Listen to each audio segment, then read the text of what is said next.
کہ جب بھی پاکستان کے اوپر کوئی مسئلہ آ جاتا ہے تو پوری قوم اپنی اختلافات بلا کے پاکستان کی خاطر اکٹھے ہو جاتے ہیں۔ ہمارے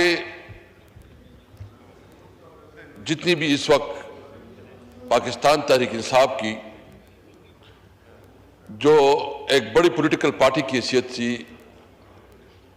ہمیشہ ایک ذمہ دار پولیٹیکل پارٹی کا رول ادا کیا ہے۔ ہم نے اپنی جو کنسرن تھی، ایشوز تھی، اس کو پش ڈال کے قومی یکجہتی کے لیے ہم 2 قدم آگے بڑھے۔ اسپیکر صاحب، آپ کو پتہ ہے جو ریزولوشن آیا وہ ریزولوشن جس طرح فارن منسٹری یا جس طرح حکومت چاہ رہی تھی ہم نے اس کے مطابق ریزولوشن پاس کیا۔ پھر ہمارے ساتھ زیادتی ہوئی، ہمارے سارے ایم این ایز، ہم اڈیالہ جیل گئے ایک لافل ملاقات کے لیے، خان صاحب کی بہنیں ادھر ملاقات کرنی تھی، وہاں بدتمیزی ہوئی، وہ سارا کچھ آپ کے سامنے ہم نے ڈسکس بھی کیا آپ کے سامنے کہ ہماری چیف وپ کے ساتھ کیا ہوا۔ اس کے باوجود جب انڈیا نے حملہ کیا تو ہم نے اپنا غصہ، اپنا احتجاج مؤخر کیا اور پرائم منسٹر کو کھل کے ایک قومی ایجنڈے پہ بات کرنے کا موقع دیا۔ ہم نے کوئی ایسا موقع نہیں ہونے دیا کہ کوئی یہ کہے کہ پاکستانی قوم تقسیم ہے۔ لیکن میں پوچھنا چاہتا ہوں کہ کیا یہ یکجہتی ہماری رسپانسبلٹی ہے؟ ہم اس پہ پشیمان بھی نہیں ہیں اور ہم سمجھتے ہیں کہ ایک ذمہ دار پولیٹیکل پارٹی کی حیثیت سے ہم 2 قدم آگے بھی بڑھیں گے اور ہمیں کسی کے اوپر لحاظ ملاحظہ نہیں ہے۔ لیکن آپ دوسری طرف دیکھیں حکومت کی رویہ کہ جسی دن عملہ ہوتا ہے اسی دن ملٹری کورٹ کا فیصلہ آ جاتا ہے، جو کہ انتہائی قابل افسوس ہے۔ اور ملٹری کورٹ میں سویلین کی ٹرائل کسی طور پر آئین کے ساتھ جو ہے نا مطابقت نہیں رکھتی، آپ کو فیئر ٹرائل نہیں ملتا، آپ کو وہ موقع نہیں ملتا کہ آپ اپنے آپ کو ڈیفینڈ کرے۔ اس کے باوجود اس دن یہ فیصلہ آتا ہے جس دن قومی یکجہتی کی بہت زیادہ ضرورت تھی۔ آپ کے آفس میں اسپیکر صاحب نے کمٹمنٹ کی، لا منسٹر صاحب نے کمٹمنٹ کی کہ عمران خان کے ساتھ کورٹ کے آرڈر کے مطابق ملاقاتیں ہوں گی۔ آپ اس بات کے گواہ ہیں، آپ بیٹھے تھے، اسپیکر صاحب بیٹھے تھے، آپ اس بات کے گواہ ہیں۔ یہ کمٹمنٹ ہوئی، لا منسٹر صاحب نے کمٹمنٹ کی۔ ہم نے صرف مطالبہ یہ نہیں کیا کہ ہم نے کہا لافل، یعنی جو کورٹ کی ڈیسیژنز ہیں اور جو جیل مینول کے مطابق ہے اس کے مطابق ملاقات کی جو ہے نا اپروول دی جائے اور ہمیں ہارڈر اس پہ نہ رکھی جائے۔ آپ نے کل دیکھ لیا کہ چیف منسٹر خیبر پختونخوا جو ایک صوبے کو ریپرزینٹ کرتا ہے اور سب سے سینئر پوزیشن ہوتا ہے، اس کے پاس کورٹ کا آرڈر بھی ہے، اس کے باوجود اس کو ملاقات نہیں کرنے دیا جا رہا۔ حالانکہ یہ ذمہ داری زیادہ ذمہ داری یہ حکومت کے اوپر آتی ہے کہ وہ قومی یکجہتی کے لیے ماحول بنائیں، یہ اس کی رسپانسبلٹی ہوتی ہے۔ ہم تو اپنا حصہ ادا کر رہے ہیں، کیا حکومت اپنا حصہ ادا کر رہی ہے؟ یعنی سوال یہ ہے کہ اگر قومی یکجہتی پیدا کرنی ہے تو ہم نے تو کوئی کسر نہیں چھوڑی، ہم نے تو کوئی کمی نہیں چھوڑی، لیکن حکومت نے قومی یکجہتی کو پارا کرنے میں بھی کوئی کسر نہیں چھوڑی۔ ملٹری کورٹس اس کا ایک مثال ہے۔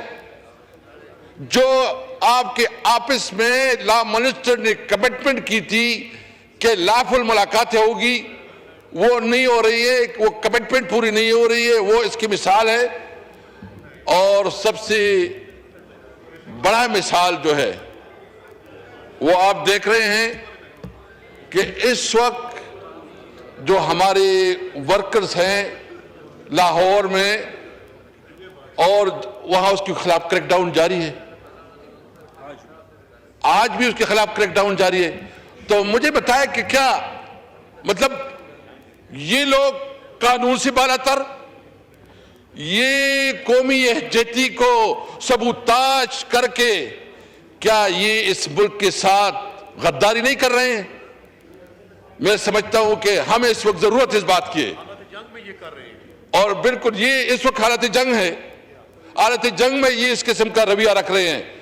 تو اس کا مقصد یہ ہے کہ ان کو عمران خان کی دشمنی، طارق صاحب کے ساتھ دشمنی سے کوئی فرصت نہیں ہے۔ اس وقت پاکستان تحریک انصاف سب سے مقبول پارٹی، عمران خان سب سے مقبول لیڈر ہے، وہ اس وقت اڈیالہ جیل میں ہے، وہ جہاں کنفائنڈ ہے وہ تو ٹارگیٹڈ جگہ ہے، وہ پتہ ہے کہ کدھر ہے۔ خدا نہ خواستہ اس کو کوئی نقصان پہنچتا ہے، اللہ نہ کرے تو کون ذمہ دار ہوگا؟ ایک تو ہمارا مطالبہ ہے کہ اس ماحول میں اگر آپ قومی یکجہتی چاہتے ہو تو عمران خان کو رہا کرو، اس کے خلاف جھوٹی مقدمات واپس لے لو، اور ہم یہ پوری پاکستانی قوم، یہ بھارت کو میسج کرے گا کہ پاکستان کا بچہ پاکستان کی دفاع کے لیے لڑے گا، لیکن آپ اپنی ذمہ داری پوری کریں۔ قومی یکجہتی کے حوالے سے آپ کے اوپر جو رسپانسبلٹی ہے آپ اس میں ناکام ہو رہے ہیں، اور آپ نے دیکھا جب ہمارا موقع تھا تو ہم نے سب کو بلایا، اس پارلیمنٹ میں جوائنٹ سیٹنگ کی، اس جوائنٹ سیٹنگ میں پالیسی بنائی، اور اس پالیسی کے مطابق ہم نے جو جواب دیا ابھی تک وہ انڈیا کو یاد ہوگا۔ ابھی نندن کا جو ہم نے اس کو جو کپ کے چائے پلائی ہیں وہ ابھی تک اس کی یادیں اس کے ساتھ ہوں گی۔ ہم نے قومی یکجہتی پیدا کی، ہم نے سب پولیٹیکل پارٹیز کو اکٹھا کیا، سب کو بلایا، لیکن آج یہ حال ہے کہ اس کے باوجود کہ حالت جنگ میں ہے، پاکستان تحریک انصاف کے ورکروں کے خلاف کریک ڈاؤن ختم نہیں ہو رہے ہیں۔ اس پارلیمنٹ میں جوائنٹ سیٹنگ کی، اس جوائنٹ سیٹنگ میں پالیسی بنائی، اور اس پالیسی کے مطابق ہم نے جو جواب دیا ابھی تک وہ انڈیا کو یاد ہوگا۔ ابھی نندن کا جو ہم نے اس کو جو کپ کے چائے پلائی ہیں وہ ابھی تک اس کی یادیں اس کے ساتھ ہوں گی۔ ہم نے قومی یکجہتی پیدا کی، ہم نے سب پولیٹیکل پارٹیز کو اکٹھا کیا، سب کو بلایا، لیکن آج یہ حال ہے کہ اس کے باوجود کہ حالت جنگ میں ہے، پاکستان تحریک انصاف کے ورکروں کے خلاف کریک ڈاؤن ختم نہیں ہو رہے ہیں۔ ہمارے خلاف جو ہے نا جو فیصلے آ رہے ہیں، اور اس کا مقصد یہ ہے کہ اس قسم کی فیصلے کرو تاکہ اس کو دباؤ میں لایا جا سکے، اس کو جو ہے نا یہ دکھا سکے کہ دیکھو اس کو پریشرائز کر سکے۔ دیکھیں یہ ہمارا ملک ہے، ہمیں کسی دباؤ کی پرواہ نہیں ہے، ہم اپنے ملک کے لیے آخری حد تک جائیں گے، یہ کسی کا لحاظ نہیں ہے۔ ہم اپنے ملک کو ایک مضبوط پاکستان دیکھنا چاہتے ہیں، کسی کو یہ اختیار نہیں دے کہ پاکستان کی سرحدوں کی خلاف ورزی کرے۔